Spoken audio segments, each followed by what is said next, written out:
This is the Nightwolf howling at you, and today we're going to look at one of the animals from the Cyberzoic toy line, where past and future collide. Now, if you're unaware of this line, I think Big Bad Toy Store has some up for sale right now. This is part of the first wave, or Wave A specifically, of the beasts for the Cyberzoic line. 1/12 scale Smilodon populator, part of the Dragon Clan, unit Saberbeast type mount. Okay, so what was the deal with this? It was a Kickstarter setup originally. I went and obviously helped fund that. And it was one of the scariest funds I've ever done because it's the most money I've ever spent on a Kickstarter, and there was, of course, no guarantee that I would actually see anything. Now, I was willing to go with this because this group has done other dinosaur and prehistoric animal figures in the past and have fulfilled them, so I felt fairly confident in it. And as we continue to scroll down through the Kickstarter here, I will go ahead and stop talking because I don't have much more else to say about it. But please enjoy some music while you watch. Or you can just skip ahead a couple minutes and get back to the rest of the video. The choice is yours.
I'm thinking that this is the logo for the Dragon Clan. On the side, we just get another picture of our Smilodon. And on the back, we get some additional information here. Species profile, length 2.4 meters, 18 feet. 3.5 meters, 12 feet. Weight 436 kilograms or 672 kilograms. I think they meant pounds. Family, Felidae. Earth origin, Brazil, South America. Time period, Pleasanting. Name meaning knife tooth. Artificially enhanced. Oh, artificially enhanced. Okay, so that's the weight probably with the armor. Okay.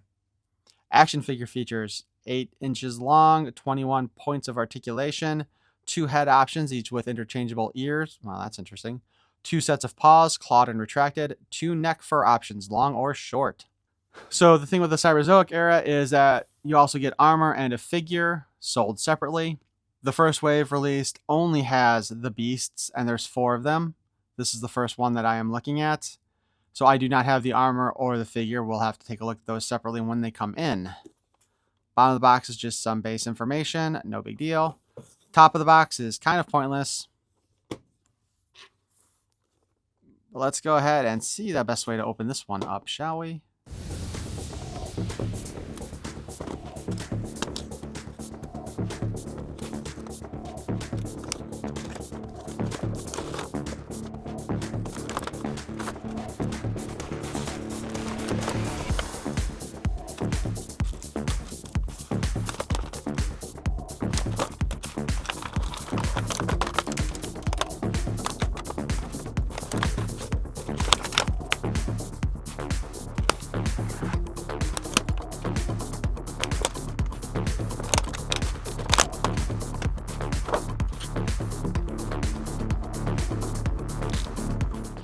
Well, okay.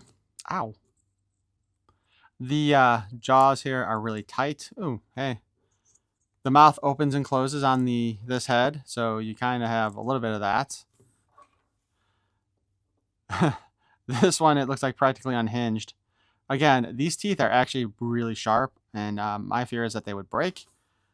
But look at the detail inside of there, man. That definitely looks like an animal palate, aside from the fact that almost every animal palate I've ever opened up for a cat has had spots on there, too.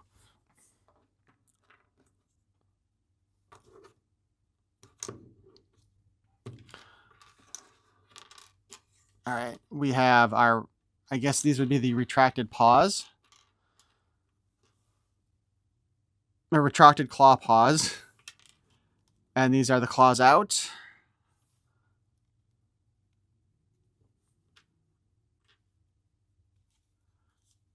Stubby little tail. You know what, being how expensive this is, I am actually going to get the instructions unlike I do with Transformers.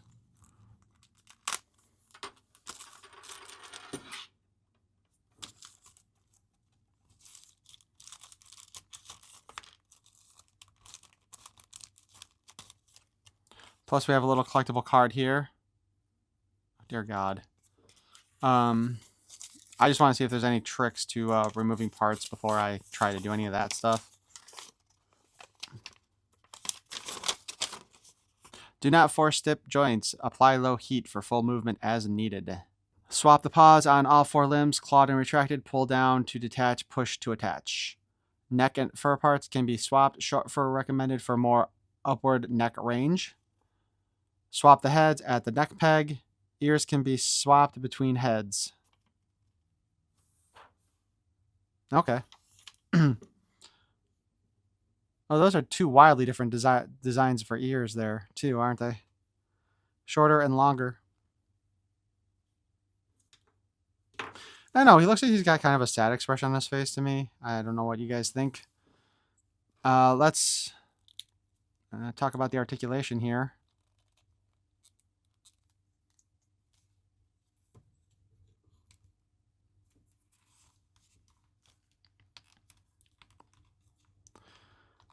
Okay, the head has a hinge and a ball, it feels like, up here.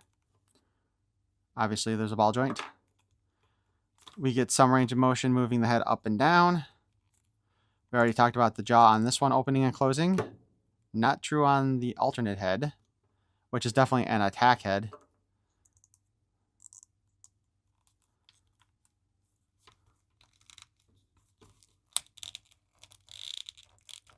Very little range of motion right there. It did mention that you could switch out the fur. That's the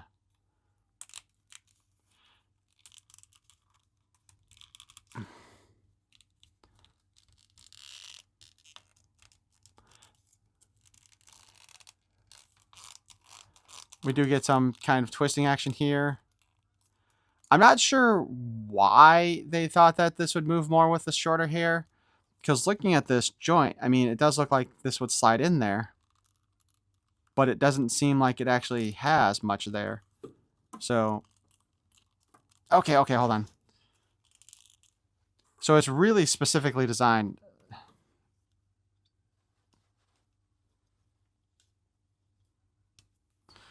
Sorry, I bumped the camera again.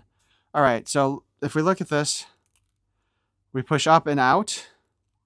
We push down and back, kind of, to move the neck around. That gives us our neck motion, which To be fair, still isn't a whole lot, and I keep on stabbing my finger on the damn tooth. But that's what gives us our additional range of motion there for that. Obviously, we can rotate the leg. Can actually do a full 360 if we want. We've got an elbow joint. We have a spin here at the wrist area and a hinge. And the paw itself has a hinge on it. That's for the front leg. Ow, dang it. For the back leg, we can pull it back about this far. Move it forward about that far. There is a ball, so you can kind of wiggle it out a little bit on these too, just to let you know. We've got, again, the knee joint here. A little bit of movement there, not a lot. We have another hinge here at the second elbow, knee, whatever you want to call it. And, of course, there is a little bit at the paw. The tail also spins around and kind of moves up and down a little bit. Then we have, dang it, the waist here, which allows for up and down and a little side-to-side action. So, and this is kind of like what I meant. Because there's like, I would say there's a hinge and a ball joint in there. So you kind of get this ability to kind of rotate this around quite a bit, actually.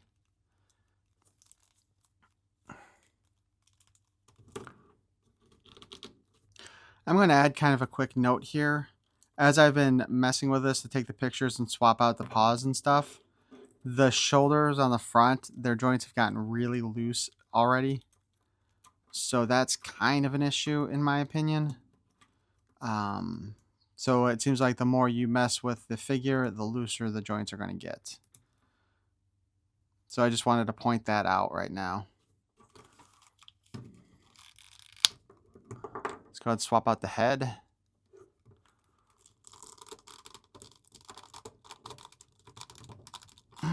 Maybe. So I know that that head is not in there all the way.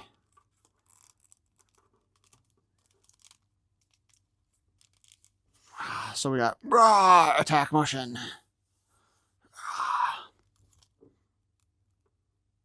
My fear right now, though, is that the fangs here are going to break at some point because of too much pressure. Foot peg came off easily enough.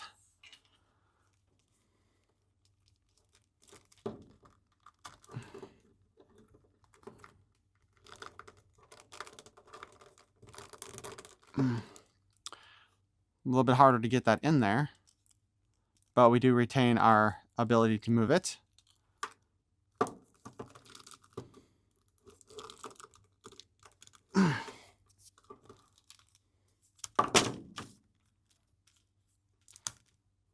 Back foot, not quite as easy. Sitting here trying to compare the paws before I put the new ones on.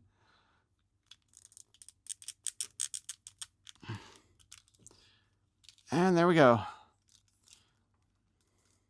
Obviously, you're going to want to most likely change all the paws or none of the paws. It is too bad that we don't have the actual armor yet to put on him to see how he looks. But overall, I mean, the plastic feels like it's good quality on this, which that's also a fear when you do some of these Kickstarters, is that you're going to get something kind of cheap.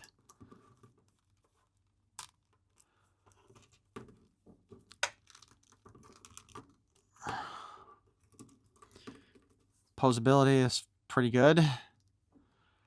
Let's be honest, most animal toys like this, you have a limited range of motion that you can do, and I think they kind of captured a lot here, which is unusual. But let's go ahead and take a look at the back of the card. Or take a look at the card. We got that same kind of digital render on the front that we had on the side and the package. We have a lot of the same information from the front previously, But we also have an informational blurb here. Smilodon is known for its powerful forelimbs and unusually long upper canine teeth. This robustly built feline is represented by 3 species: S. gracias, S. fatalis, and S. populator. The later Smilodon populator is known to have lived in Brazil and surrounding areas and is the largest of the 3 species. Catnip. Search your deck for Smilodon and summon it directly from your deck. Add plus 50 attack when summoned with this card. Okay, so apparently, are they actually doing a card game to go along with this too? I wasn't sure about that. Also, as an added bonus here, okay, so this is what the back kind of looked like on its own. However, the other side of it is a nice mountain. Let's get him out of the way. Is a nice little mountain scene. And I will give them full props for creativity on this one. However, I am going to kind of complain just a little bit because they didn't continue it with these parts. So while I guess they technically didn't continue this one there, that is black and fits in there, this brown does not fit in there at all. So if you wanted to swap out this in the box just to have this as the backing for it, which is what I'm going to do, unfortunately these things don't match in there at all, because I think until I get the other parts, most of these are probably going to be packed away. But overall, I thought these figures looked cool, and I can't wait to get the other equipment. It sounds like we'll be waiting until May for the figures, equipment, and apparently Wave B will be around the same time too. So what I will do is I will review the individual animals first, and then I will add the figure and equipment afterwards, and we'll do those. So I think each one of these figure sets will probably be broken into either 2 to 3 videos. If you want to see more about the Cyberzoic Age as they come out, please feel free to subscribe. And if you enjoyed this, please bite that like button. I thank you for watching. Peace and love.